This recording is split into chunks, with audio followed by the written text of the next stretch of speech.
Hello amis voyageurs! On va parler de New York City dans cette vidéo. Je vais vous donner toutes les astuces, les bons plans, tout ce que vous devez savoir avant de partir à la grosse pomme. C'est avoir un passeport valide.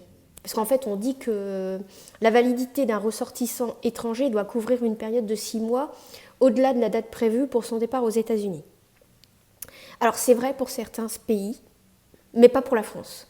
Sous réserve que ça change, mais jusqu'à présent, la France a toujours fait partie des pays signataires d'un accord qui exempt de couvrir une validité de 6 mois. Ce qui se passe, si vous êtes, par exemple, dans mon cas, cette année, au mois de février, j'ai eu la chance d'aller à Miami et mon passeport expirait au mois d'avril. J'ai pu voyager aux USA. Ce qui se passe, c'est que l'ESTA arrête sa validité en même temps que votre passeport. Sachez que l'ESTA, d'ailleurs ça tombe bien puisqu'il vous faut l'ESTA pour aller aux États-Unis, a une validité de 2 ans, sauf si votre passeport expire avant. Donc ça c'est une chose à savoir. Bon, maintenant qu'on parle de l'ESTA, l'ESTA ça coûte 14 $ par personne. Il faut le faire, c'est un document qu'il faut faire en ligne sur le site du gouvernement. Je vous mettrai le lien en dessous. Surtout n'allez pas sur d'autres sites. Parce que généralement, ce sont, alors je ne veux pas dire le mot, mais vous risquez de vous faire un petit peu escroquer. Donc voilà, ça c'est ce qu'il faut savoir sur l'ESTA. Ensuite, imaginons, cas de figure, que c'est votre copain qui a fait l'ESTA pour vous, puisque vous voyagez à 2, et il s'est trompé sur votre date de naissance. Ça peut arriver. Vous pouvez refaire votre ESTA. Mais il faudra attendre 10 jours et repayer 14 $ pour pouvoir refaire l'ESTA. Vous ne saviez pas que vous deviez faire l'ESTA et vous le faites à la dernière minute. Vous avez jusque 72 heures. Évidemment, ce n'est pas ce que je vous recommande de faire. Je vous recommande de le faire le plus tôt possible. Comme ça, une fois que votre ESTA, vous l'avez, vous êtes tranquille. Vous savez que vous pouvez, en tout cas, voyager vers les États-Unis. Ça ne veut pas dire non plus que vous pouvez entrer sur le territoire. Ça, c'est l'immigration qui vous laisse ou pas entrer au moment où ils vous poseront toutes les questions. Bon, généralement, ça se passe bien. On va vous poser des questions, pourquoi vous venez aux États-Unis, où allez-vous habiter, quelle est votre adresse, combien de temps vous allez rester. Bon, c'est très sérieux ce questionnaire, donc c'est pas le moment de faire des blagues. Et une fois que vous avez répondu à toutes les questions de l'agent, normalement, vous rentrez tranquillement sur le territoire américain. Ça, c'était un peu pour les formalités. Maintenant, ça y est, vous avez vos papiers, vous avez l'ESTA. Il est temps de réserver son billet d'avion. Alors, pour le billet d'avion, je vous ai déjà donné beaucoup de conseils pour trouver un billet d'avion moins cher. Je vous invite à regarder ma précédente vidéo. Ce qu'il faut savoir, c'est qu'un billet d'avion pour Paris-New York, vous arriverez à en trouver à hauteur de 450, 650 € par personne, en fonction déjà de type de compagnie aérienne, de classe économique, enfin de classe du billet d'avion que vous allez choisir et de la période aussi à laquelle vous allez partir. Donc tout ça, je vous invite encore à regarder ma vidéo pour avoir en tout cas le meilleur prix. Côté décalage horaire, entre Paris et New York, on a 6 heures de décalage horaire. Donc quand il est minuit à New York, il est 6 heures du matin en France. La durée d'un vol Paris-New York, ça dure à peu près 8 heures. Vous avez 3 aéroports à New York et 2 sur lesquels vous pouvez, 2 sur lesquels vous allez atterrir, en tout cas depuis Paris. Ça sera soit Newark, soit JFK. Donc je ne vais pas vous parler de Newark parce que je n'ai pas atterri là-bas, donc je ne saurais pas vous expliquer le fonctionnement. Pour ceux qui atterriront comme moi à JFK, une fois que vous arrivez là-bas, vous allez avoir un AirTrain. L'AirTrain, c'est un train de l'aéroport qui relie jusqu'au réseau du métro et des bus de la ville. Vous prenez un ticket par personne, c'était en 2019 7,75 $. Donc c'est à peu près, il faut compter 8 $ quoi, en fait. Ça vous assure une connexion vers le métro de New York et après vous pouvez attraper soit un métro, soit un shuttle, soit un taxi, comme vous voulez pour arriver à votre hôtel ou votre hébergement. Ce que je vous recommande, vu qu'on parle d'argent, c'est avant de partir de commander des billets et surtout un maximum de petites coupures, des 1$, des 5$, autant que vous pouvez. Ça vous permettra déjà de faire la pointe et ça vous évitera aussi de vous faire arnaquer. Alors nous généralement on part avec 200$. Sauf que quand on n'a plus de monnaie, on paye avec ce qu'on a, un billet de 20, un billet de 50. Et si vous allez boire un verre et que vous avez le malheur de payer avec un billet de 50, la différence des 30$, vous la verrez plus.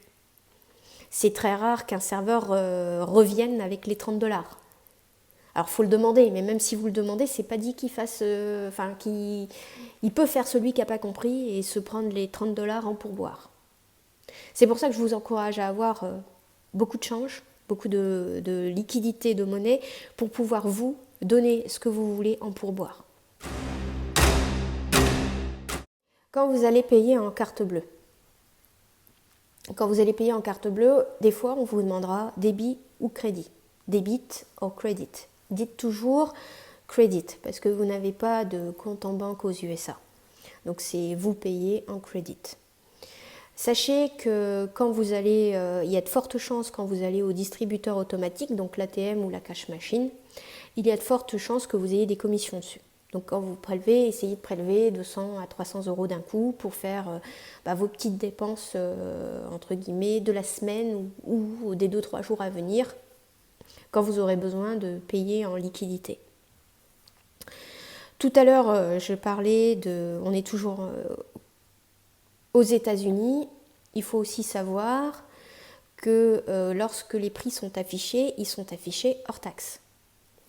Donc, il faut penser à la TVA, il faut penser au type, que l'on appelle aussi gratuity, c'est le pourboire.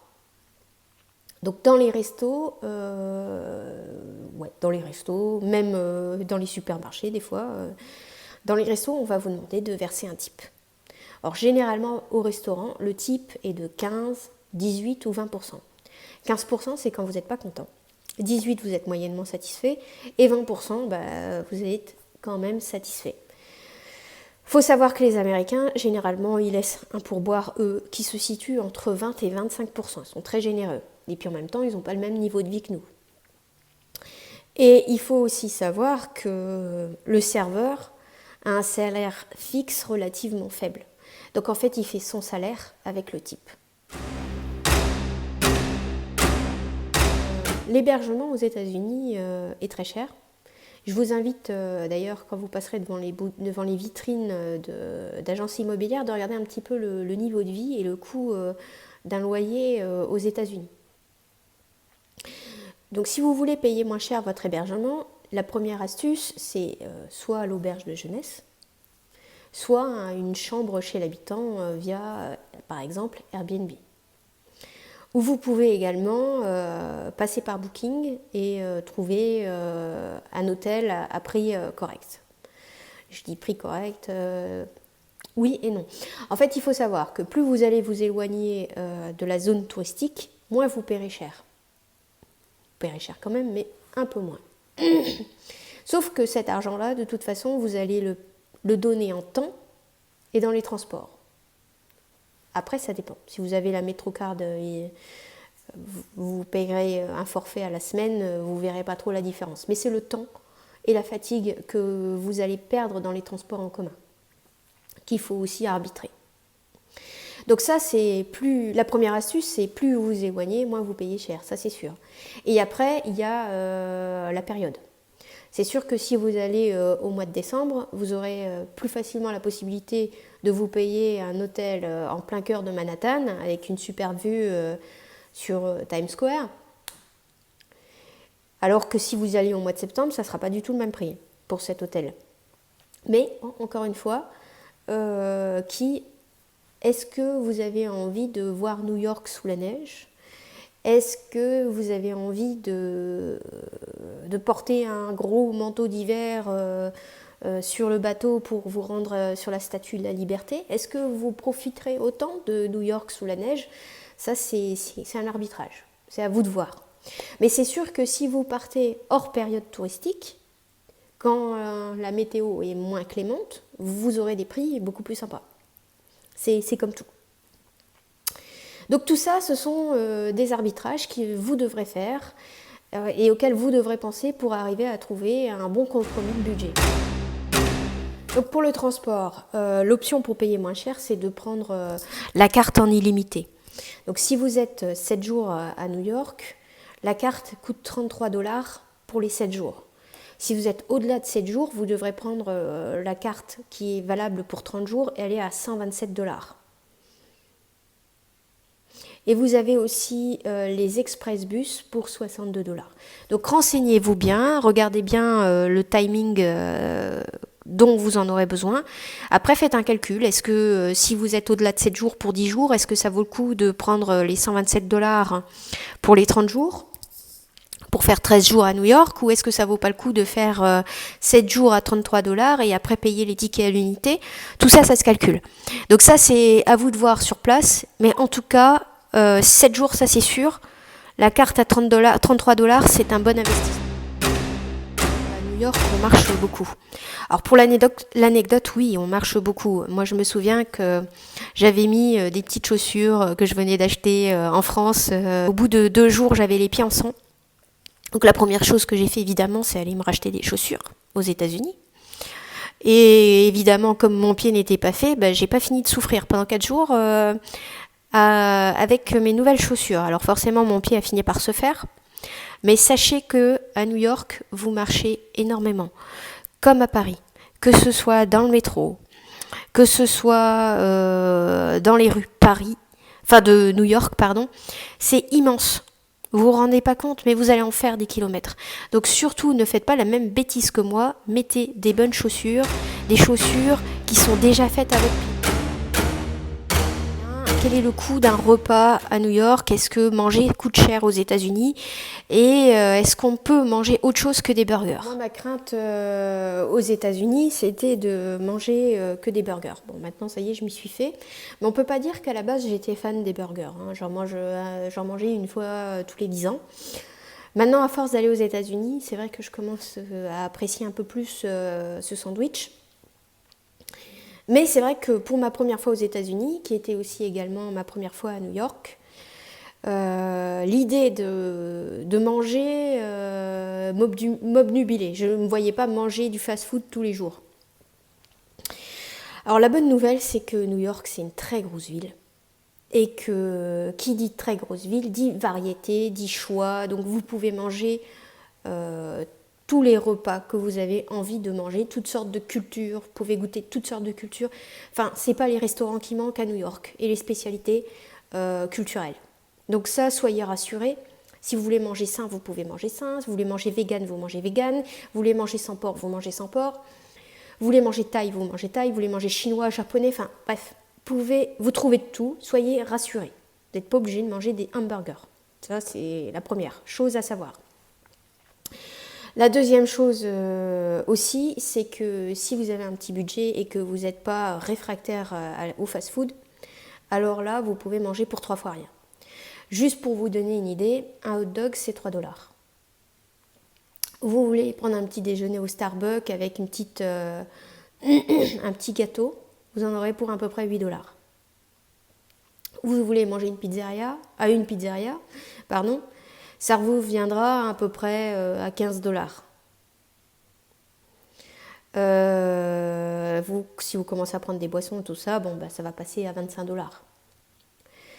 $. Faut savoir que ce qui coûte cher au restaurant, c'est l'alcool. Donc si vous commencez à prendre un verre de vin, un dessert, là la note va commencer à chiffrer. Mais si vous mangez dans des fast-food, vous mangez à 2 pour 50 $ à la journée. Donc, faut voir. alors que si vous commencez à faire des bons restos, bah faut pas rêver, c'est les mêmes prix qu'en France. Hein. Vous allez vous en tirer pour la même somme. Alors une fois de temps en temps, un bon resto, c'est vrai, c'est bien. Maintenant, si vous avez un petit budget, vous ne pourrez pas aller au restaurant tous les jours. Donc il faut voir. Celui qui ne se prive pas trop, mais qui fait attention, il peut compter sur un budget de 600 à 800 $ à la semaine, en couple, en se faisant quand même plaisir. Bien sûr, comme je disais tout à l'heure, ça peut vous revenir beaucoup moins cher si vous mangez fast-food midi et soir.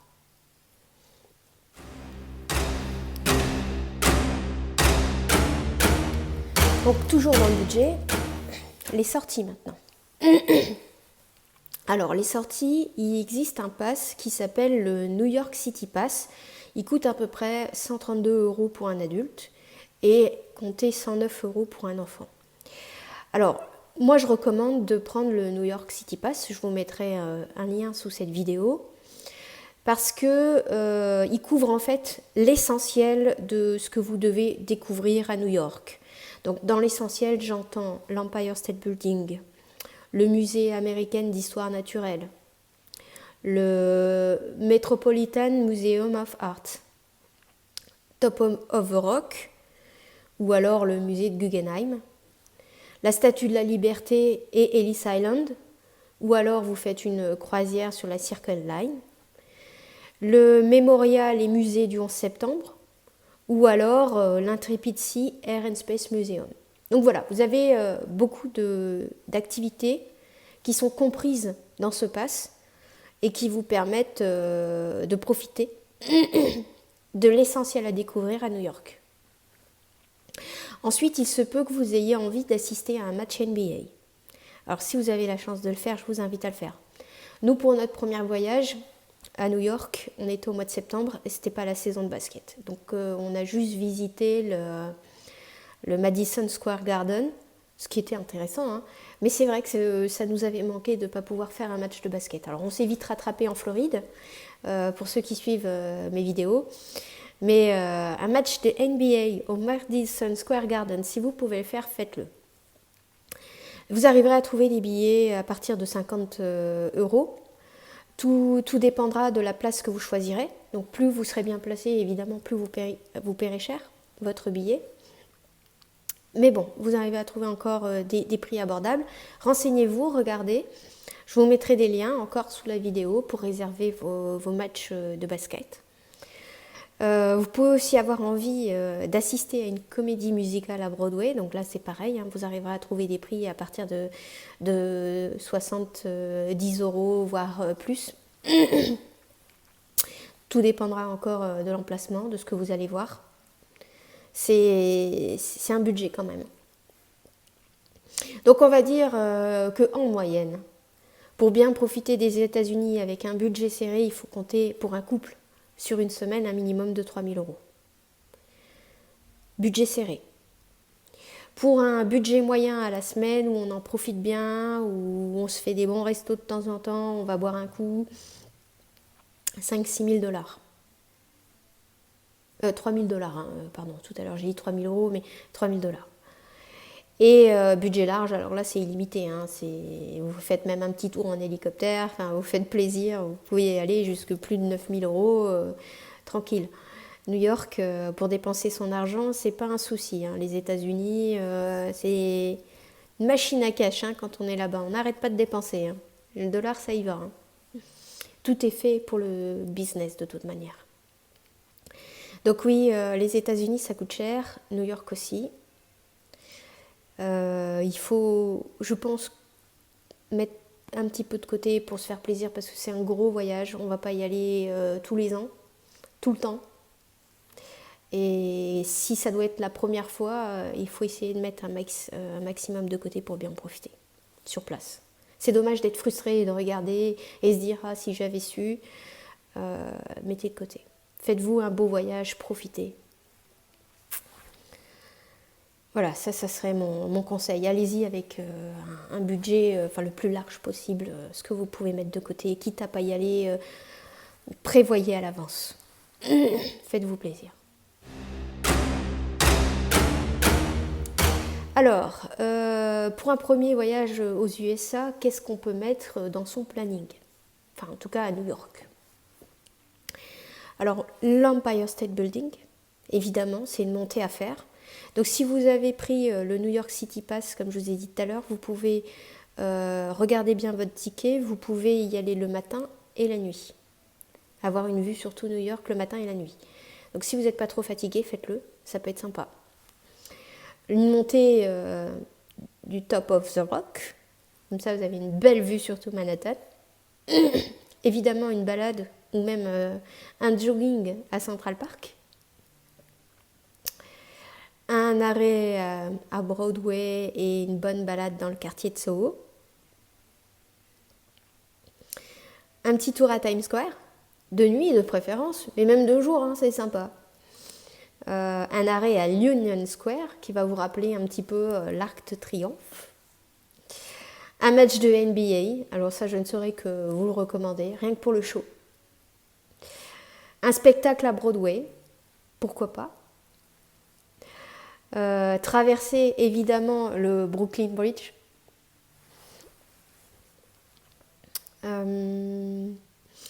Faire un tour à Greenwich Village. Essayer de retrouver aussi l'appartement de Monica et de Rachel dans Friends. La High Line aussi, c'est sympa. Allez faire un tour au Chelsea Market. Alors au Chelsea Market, il y a des très bons sandwichs au pastrami, donc je vous invite à essayer d'en trouver un, comme ça vous ferez un petit clin d'œil à Joey. Faites un tour aussi au Financial District à Wall Street. Allez toucher les cornes du taureau, essayez de faire une photo avec lui. Si vous voulez toucher autre chose, faites-vous plaisir, vous ne serez pas les seuls. Et faites une petite photo avec la petite fille aussi qui est derrière, pas trop loin du taureau. Alors la petite fille, pour la petite histoire, la statue de la petite fille, c'est le Girl Power, ça représente le Girl Power. C'est un petit clin d'œil aux femmes entrepreneurs. Allez faire un tour évidemment au mémorial du 11 septembre. Nous, on était pendant la période du 11 septembre justement à New York. Et il y a 2 faisceaux qui s'allument la nuit du 11 septembre pour rappeler les 2 tours jumelles qui sont tombées. Tous les noms sont gravés d'ailleurs et nettoyés. Enfin, c'est vraiment les Américains n'oublieront jamais. Allez faire un saut également au City Hall. Et un bon plan, si vous souhaitez visiter en français la ville de New York, il y a des greeters qui font ça gratuitement. Alors, si vous avez envie de faire un don, vous pouvez faire un don via leur site internet. Mais sinon, c'est bénévolement qu'ils le font. Donc, vous pouvez aller sur le site internet de ces greeters, c'est bigapplegreeter.org. Et ils vous font la visite en plusieurs langues et le français est inclus. Fait partie des 22 langues, hein, je crois, dans laquelle vous pouvez assister à la visite de la ville avec eux. Alors, là c'est plutôt l'astuce confort. Donc déjà, ne pas oublier votre adaptateur. Moi j'en ai un international, hein, Chine, USA, il n'y avait que le Japon qui n'était pas dessus. D'ailleurs, très très pratique. Et j'avais aussi la prise USB.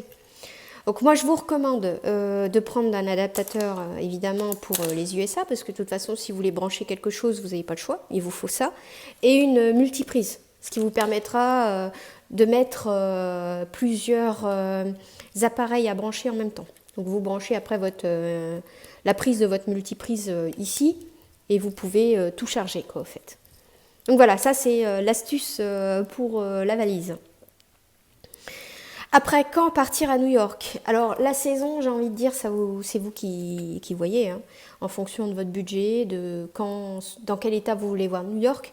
Est-ce que vous avez envie de voir Central Park avec des feuilles vertes? Est-ce que vous voulez voir Central Park avec des feuilles rouille, couleur rouille orange? Ça peut être sympa aussi. Est-ce que vous voulez voir New York sous la neige et faire Noël sous la neige à New York? Est-ce que... c'est une question de goût, encore une fois. Moi, j'ai une amie qui l'a fait en plein hiver, sous la neige, qui n'a pas du tout apprécié New York. Bon, bah c'est tout, hein. C'est sûr que une croisière enfin une croisière, enfin on en profite moins avec un gros manteau quand on a froid, quand on n'est pas bien, on passe sa vie au café. Bon, quand on connaît déjà New York, j'ai envie de dire New York sous la neige, ça peut être bien. Après, pour une première fois, je sais pas. C'est vous qui voyez. Moi, en tout cas, notre première fois à New York en septembre, on a vraiment aimé. Alors, la seule chose qu'on a regretté, c'est le match de basket. Mais pour le reste, côté météo, côté température, on était bien. On n'avait pas des gros manteaux, on n'avait pas froid, on n'était pas chargé. C'était agréable. Le seul truc, c'est qu'il fallait toujours avoir un petit gilet parce qu'aux États-Unis, ils mettent la clim à fond partout et qu'on peut vite choper la crève parce qu'on n'a pas l'habitude. Mais sinon, ça c'est la saison, c'est vous qui voyez. Moi je dirais printemps, automne, dans l'idéal, et arrière-saison d'été. Maintenant, je pense que New York, toute saison, ça peut être sympa. Je pense que c'est un choix personnel en fait. Voilà. Je vous souhaite un bon voyage à New York. En tout cas 2021 maintenant, ou peut-être fin d'année si vous avez de la chance, puisqu'on est dans une période exceptionnelle de confinement. Voilà. J'espère que vous aurez la chance de découvrir la grosse pomme et de faire un super voyage. Allez les amis, profitez. Ciao!